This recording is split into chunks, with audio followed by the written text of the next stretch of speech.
टुनी एक छोटी सी चिड़िया थी जो एक छायादार जंगल में रहती थी। उसकी चमकती हुई पंखों में रंग बिरंगे रंग थे और उसकी कोमल आवाज जंगल को रोमांटिक बना देती थी। टुनी को देखकर जंगल के सभी पशु पक्षी उसके सुंदरता में खो जाते थे। एक दिन जंगल में एक और छोटा सा कुआं रहने वाला कालू भैंसा था, जिसे सब अपने दोस्तों में कालू कुआं कहकर बुलाते थे। कालू कुआं टुनी के साथ दोस्ती करना चाहता था क्योंकि वह उसकी खूबसूरती और स्वभाव को पहचानता था। टुनी ने कालू कुआं को देखा और उससे बातचीत करने लगी। कालू कुआं ने भी उससे दोस्ती करने का इरादा किया। दोनों का समय बिताते बिताते उनकी दोस्ती में और भी मजबूत हो गई। एक दिन टुनी ने कालू कुआं से कहा, हमें हमारे जंगल को और बेहतर बनाने के लिए कुछ करना चाहिए। कालू कुआं ने हंसते हुए कहा, हाँ टुनी, तुम बिल्कुल सही कह रही हो। हमें अपने जंगल की सुरक्षा करनी चाहिए और उसे और खूबसूरत बनाने के लिए कुछ कदम उठाने चाहिए। इसके बाद टुनी और कालू कुआं ने अपने जंगल के लिए एक योजना बनाई। उन्होंने जंगल की सफाई का कार्य किया, पेड़ पौधों की बगिया बनाई और जंगल के प्राकृतिक सौंदर्य को बढ़ावा दिया। वे अपने जंगल के प्रति अपनी जिम्मेदारी को निभा रहे थे।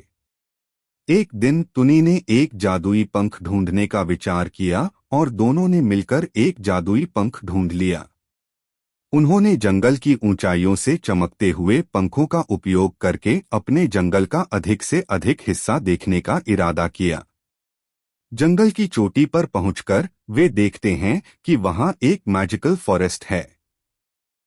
वहां एक जादुई पेड़ खड़ा होता है, जिसे देखकर टुनी और कालू कुआं हैरान हो जाते हैं।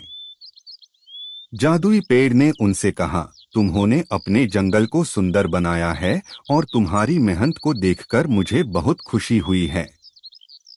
तुम्हारी मेहनत का इनाम है कि तुम इस मैजिकल फॉरेस्ट को देख सकते हो। टुनी और कालू कुआं ने मिलकर उस जादुई पेड़ से कहा, हम चाहते हैं कि हमारा जंगल और भी सुंदर और प्रशांत हो जाए। जादुई पेड़ ने उनकी प्रार्थना सुनकर कहा, तुम्हारी मेहनत और नेतृत्व को देखकर मैं यह देखता हूं कि तुम इसके लायक हो और तुम्हें यहाँ की जादुई शक्तियों का अनुभव करने का अधिकार है। जादुई पेड़ ने टुनी और कालू कुआं को जादुई शक्तियों से युक्त कर दिया और वे अपने जंगल की सुंदरता को और बढ़ाने के लिए वापस चले गए।